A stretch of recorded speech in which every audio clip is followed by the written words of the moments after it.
C'è il veneziano Franco De Piccoli, il primo peso massimo italiano a vincere un'Olimpiade nel 1960, ma anche il canoista bassanese Pierpaolo Ferrazzi, la fiorettista Francesca Bortolozzi e Marco Marin, sciabolatore olimpico tra l'84 e il 92, per non parlare di Rossano Galtarossa che di Olimpiadi ne ha fatte 5. L'occasione è l'inaugurazione della sede del CONI Veneto nella tribuna dello Stadio Euganeo, ma anche una mostra fotografica da brividi, campioni senza tempo, per raccontare le grandi imprese sportive venete e le 54 medaglie d'oro olimpiche arrivate dalla nostra regione. Noi vorremmo che i nostri ragazzi e le nostre ragazze che frequentano le scuole medie nel loro percorso di musei venissero anche qui a vedere l'importanza della cultura sportiva. Cosa vuol dire essere grandi campioni olimpici, ma diventare grandi campioni olimpici? Guai dimenticare le imprese dello sport, la cultura sportiva significa anche cultura civica, uomini e donne maturati e diventati cittadini modello grazie alla fatica, ai sacrifici e perché no ai risultati.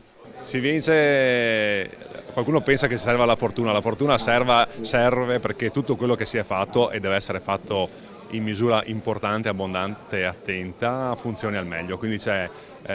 prima di tutto la voglia di arrivare, grande lavoro, grande programmazione e poi insomma quel pizzico di fortuna perché tutto quello che si è fatto funzioni al meglio. Lo sport è passione, impegno, sacrificio, come sanno e scoprono anche i giovani che si avvicinano, quindi mi sembra che ricordare anche chi ha dato qualcosa allo sport italiano e veneto sia significativo, non tanto per ricordare ma per imparare. Per questo il legame con la scuola, con i giovani, con gli sportivi di oggi e di domani è fondamentale per non perdere tutti quei valori che vengono dallo sport ma proseguono fuori da campi e palazzetti e arrivano nella vita quotidiana di tutti noi.